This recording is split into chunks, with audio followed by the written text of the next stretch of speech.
साथियों नमस्कार, बहुत बहुत स्वागत है आपका फिर से एक नई वीडियो में। साथियों आज हम बात करेंगे कि जो हमारी गाय है, भैंस है, बकरी है, जो भी हमारा पशु है, उसको पेट के कीड़े मारने की दवा देना क्यों ज़रूरी, यानी कि डीवर्मिंग करना क्यों ज़रूरी है, इसके क्या क्या फ़ायदे हैं और इसका सही तरीका क्या है डीवर्मिंग करने का, और कैसे पता करें कि हमने जो अपनी जो गाय भैंसों को पेट के कीड़े मारने की दवा दी है वो सही है, उसने काम किया कि नहीं किया। तो साथियों बने रहिएगा वीडियो में अंत तक। कैमरे को करते हैं दूसरी तरफ। तो साथियों सबसे पहला सवाल ये है कि हम डीवर्मिंग कैसे करें। तो देखिए, जब भी हमारा पशु खा पी के बैठ जाता है, यानी हमने सुबह उसको 6-7 बजे सानी दी और वो 9-10 बजे खा पी के बैठ गया है, तो हम लगभग 12-1 बजे के टाइम पे उसको डीवर्मिंग की गोली देंगे। और उस बीच क्या होगा कि हमको 2 घंटे का अंतराल, 2-2.5 घंटे का अंतराल लगभग गोली देने के टाइम पे हमको मिल जाता है। और वही जब हमने गोली दे दी तो उसके बाद लगभग हमको 3-4 घंटे का समय फिर से मिल जाता है। मतलब पशु गोलियाँ अपने काम करती रहे, बराबर प्रॉपरली पेट की सफाई करती रहे, जो कीड़ों की सफाई करती रहे। और दूसरा तरीका साथियों ये है कि जब भी हम लोग डिवर्मिंग करनी तो सुबह 10-11 बजे के टाइम पर हम उसको गुड़ की डली दे दें, गुड़ यानी जैगरी। और उसके बाद में शाम को जब रात के समय हमारा पशु खा पी के बैठ जाता है, यानी हम 6 बजे सानी करें उसकी और 7-8 बजे वो खाली कर दे और उसके बाद 10 बजे के लगभग हम उसको डिवर्मिंग की गोली दे दें। और सुबह के टाइम पे जब हम उसको उसकी जो सानी वगैरह देंगे तो कोशिश करिए कि उस दिन आप उसको सूखे चारे से शुरुआत करें। तो सूखे चारे देने से ये होगा कि एक तो जो पेट के मरे हुए कीड़े हैं, बेहोशी की हालत में कीड़े हैं, क्योंकि पशु को जो डिवर्मिंग की गोली दी है उसे गोली को काम करने में लंबा समय मिला है। तो उसमें क्या है कि जो भी मरी हुई हालत में, बेहोशी की हालत में, तो वो जो है कि भूसे के साथ में बाहर जल्दी जल्दी सफाई उसकी होती रहेगी। अब साथियों हम डिवर्मिंग की गोली क्यों दें और क्या गोली काम कर रही कि नहीं। तो देखिए, सबसे पहले कई बार हमारे पशु के गोबर में बदबू आती है, उसके सांस लेने से लेकर के और उसके मुंह से बदबू आती है। अगला क्या है कि हम पशु को कितना अच्छा ही खाना पीना क्यों दे रहे हैं, क्यों ना दे रहे हो, लेकिन उसमें भी क्या होता है कि हमारे जो पशु है कमज़ोर का कमज़ोर रहता है, उसका शरीर अच्छे से नहीं बन पाता है।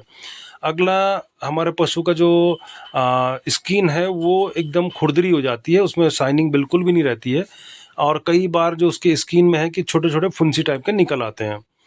और फिर कई बार जो है उसका फीड इनटेक है, यानी जो पशु का खाना है वो कम कर लेती है, दूध में कई बार बदबू आ जाती है। कई बार पेट में उसका जो है कि झुकाव ज़्यादा हो जाता है, जैसे प्रेग्नेंट पशुओं का पेट झुका हुआ रहता है, तो वैसे डिवर्मिंग की मतलब न करने की वजह से पेट में कई बार झुकाव बन जाता है। और साथियों कई बार पशु मतलब ये हमारा खाना भी जब कम ले रहा है, सुस्त रहता है और जुगाली भी कम करता है। तो देखिए साथियों, जब भी हम डिवर्मिंग की गोली करें और इन सभी समस्याओं से हमें हल मिलने लग जाए, यानी और कई बार तो क्या होता है हमारा पशु कीड़ों की अत्यधिक कीड़े होने की वजह से वो पेचिश करना शुरू कर देता है और हम उसको कोई भी एंटीबायोटिक या मेट्रोजिल वगैरह कोई भी गोली देते हैं, तो एक बार के लिए मान लीजिए उसका दस्त बंद हो गया, लेकिन फिर वापस पुनः वो दस्त करना शुरू कर देती है। तो हम उस टाइम पे अगर डिवर्मिंग की गोली दें तो वो दस्त भी उसके बंद हो जाते हैं। तो साथियों, ये कारण जब भी आपको लगे और आप डिवर्मिंग की गोली दो और समस्या का हल हो गया, तो समझ लीजिए कि हमारी डिवर्मिंग की गोली अच्छे से कार्य कर रही है।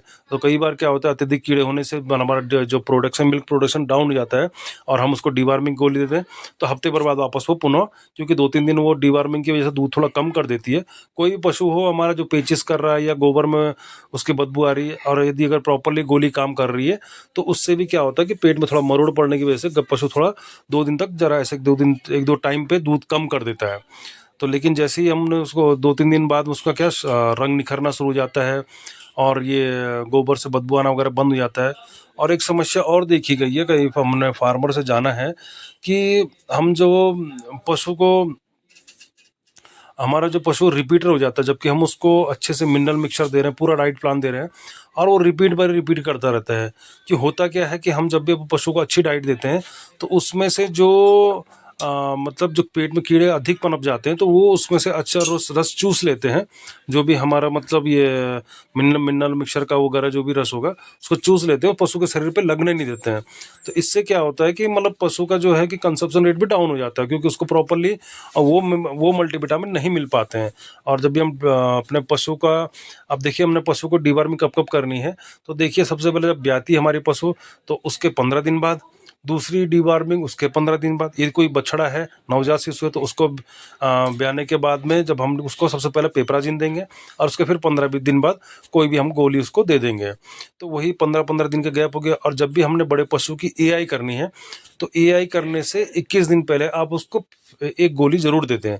तो इससे क्या होगा कि ज्ञापन जब हो जाएगी वो, तो उसके बाद हमें डीवर्मिंग करने की आवश्यकता नहीं पड़ेगी। और यदि किसी कारणवश हमें अगर डीवर्मिंग करनी है गाभिन पशु की, तो एक तो मेरी सलाह तो ये रहेगी कि जब भी हम एआई करते हैं, तो 3 महीने तक पशु अगर 21 दिन बाद हीट में नहीं आता है, तो 3 महीने तक उसका हम चेकअप कर लेते हैं। और यदि उसके बाद कोई समस्या बनती है, तो अपने नज़दीकी पशु चिकित्सक से संपर्क करके उसकी देख-रेख में ही ज्ञापन पशु की डीवर्मिंग करें। हालाँकि मार्केट में ऐसी कई सारी कंपनियों की डीवर्मिंग गोली है, जैसे फेल्मेंडाजोल वगैरह है। तो लेकिन ये जब भी इसका इस्तेमाल करें, तो अपने डॉक्टर की देख-रेख में अपने पशुओं को डीवर्मिंग की गोली दें। तो उम्मीद है दोस्तों आपको जानकारी पसंद आई होगी। तो धन्यवाद दोस्तों पूरी वीडियो देखने के लिए।